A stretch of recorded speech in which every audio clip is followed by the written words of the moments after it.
Oui, bonjour. Ah, vous voulez une vidéo? Ok, d'accord. Bah, je vais vous parler du micro Elgato Wave 1.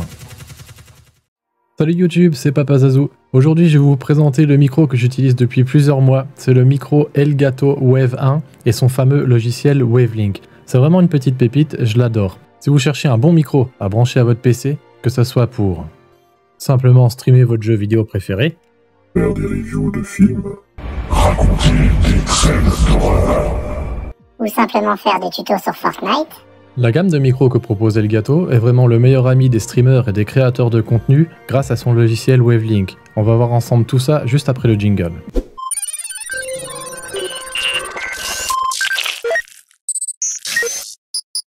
Mais juste avant de commencer, je voulais juste vous dire que cette vidéo est financée par moi-même.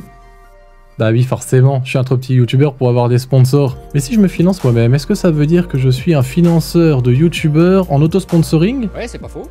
Bon, allez, trêve de plaisanterie, on va maintenant parler du micro. Mais avant ça, je voulais juste vous rappeler de vous abonner à la chaîne, de ne pas oublier d'activer la petite cloche, et de surtout pas oublier de mettre un petit pouce bleu, ça aide beaucoup au référencement. Elgato nous propose ici un produit qui est selon moi le grand ami des streamers et créateurs de contenu, grâce à son logiciel Wavelink qui vous permettra d'obtenir une table de mixage virtuelle, le tout contrôlable via un Stream Deck ou même encore Touch Portal.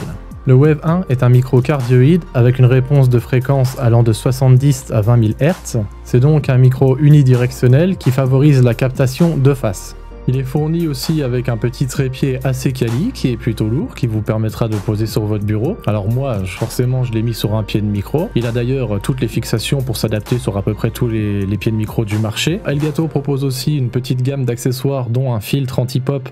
Alors il y a un petit filtre anti-pop d'origine à l'intérieur du micro qui entoure la cellule de captation, mais il existe aussi des filtres anti-pop à rajouter.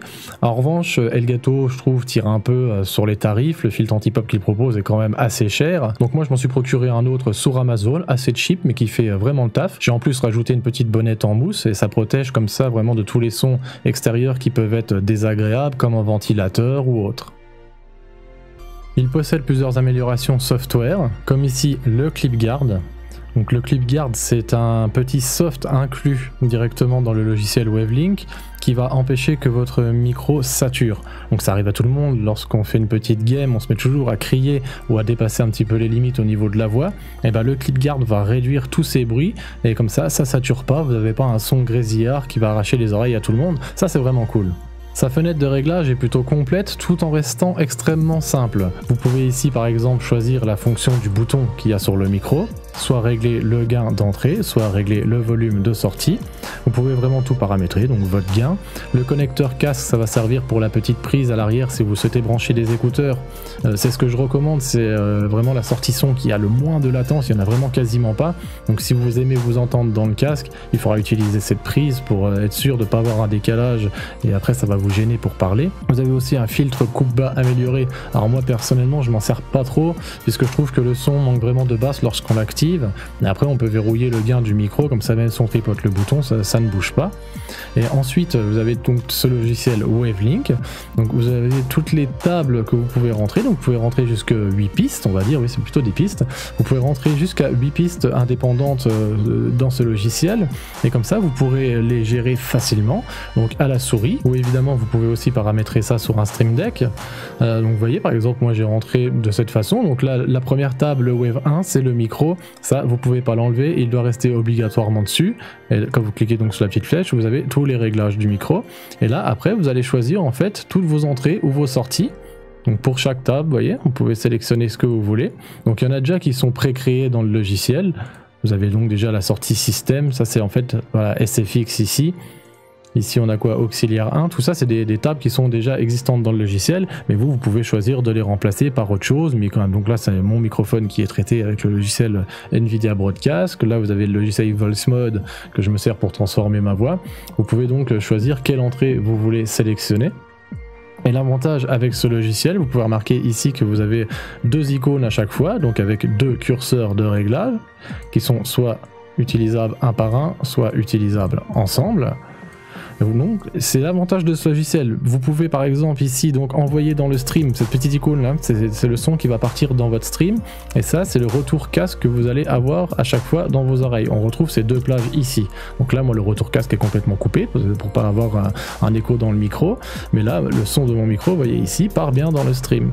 L'avantage donc c'est que vous pouvez choisir de régler l'intensité dans votre casque et dans le stream. Ça veut dire que si dans le stream, par exemple, vous mettez votre micro à fond, tout va bien, tout le monde vous dit que vous vous entendez bien, vous souhaitez vous entendre un peu plus, hop, vous montez. Vous souhaitez pas vous entendre, ou en tout cas moins, vous descendez. Et sinon, vous pouvez tout simplement cocher. Voilà, du coup, je me suis muté en faisant l'essai, mais vous pouvez cocher ou décocher pour directement vous muter. Et là aussi en bas, donc dans ces deux pistes audio, donc je rappelle, celle-là c'est le monitoring, c'est ce que vous entendez sur votre ordinateur. Donc vous choisissez ici votre sortie, donc soit casque, soit vos enceintes, vous choisissez toutes les sorties que vous avez. Et ici c'est donc la sortie de streaming. Voilà, vous pouvez pas choisir, il y en a qu'une seule.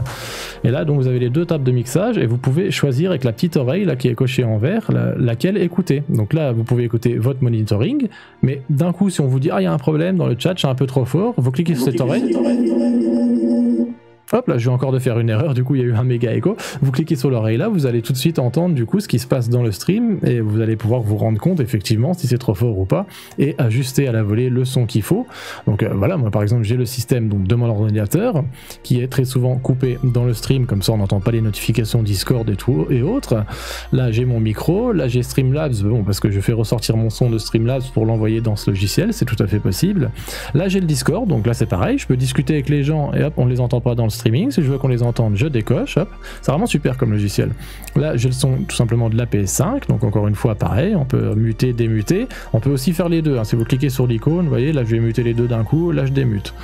Là c'est le game, donc ça c'est quand je capture un jeu sur le PC directement.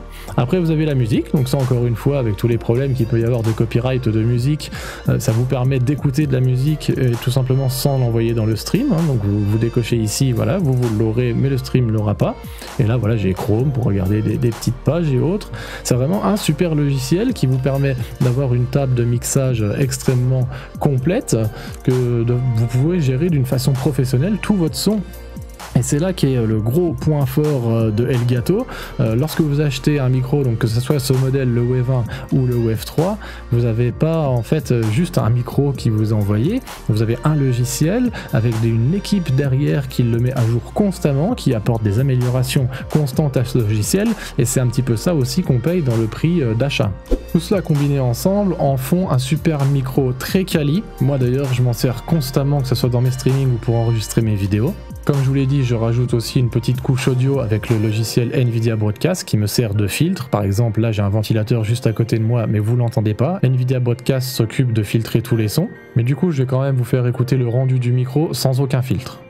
Alors voilà, actuellement je suis sur le micro sans aucun filtre, donc effectivement c'est sûr, le son doit être moins bon, il y a peut-être un peu plus de résonance, ma voix est moins grave. D'ailleurs dites-moi en commentaire si vous souhaitez que je vous fasse une vidéo pour savoir comment améliorer son audio, ça peut être assez important, mais du coup on va quand même repasser sur le son avec une meilleure qualité. Ah, c'est quand même mieux de revenir avec un léger traitement du son. Du coup, si vous souhaitez investir dans un micro USB, je ne saurais que vous recommander soit le Wave 1 de Elgato, soit le Wave 3 qui est un petit peu le grand frère. C'est exactement le même micro, sauf qu'il a quelques fonctionnalités supplémentaires. Ça reste en tout cas pour moi le meilleur rapport qualité-prix et le meilleur ami que vous pouviez avoir pour traiter votre son rapidement et facilement lors de vos streams ou de vos montages vidéo. J'espère vous avoir démontré comment fonctionne ce micro avec son logiciel. Avant de finir, je vous rappelle juste que je vais bientôt proposer du contenu où je vous présente les setups des abonnés. Donc on va traiter un peu forcément des setups, mais des installations sur toutes setups et des astuces pour faire des petites économies et des coins vraiment sympas. Donc si vous souhaitez participer, envoyez-moi des photos de bonne qualité, mettez bien en avant tous les produits que vous avez. Je vous inscris l'adresse mail à l'écran et je vous la mets dans la description. Et si cette vidéo vous a plu, n'oubliez pas de laisser un petit pouce bleu qui aide toujours au référencement et de vous abonner à la chaîne et d'activer la petite cloche pour ne rien rater des prochains contenus. Moi, en attendant, je vous dis à très bientôt pour une prochaine vidéo. C'était Papa Zazou, à plus!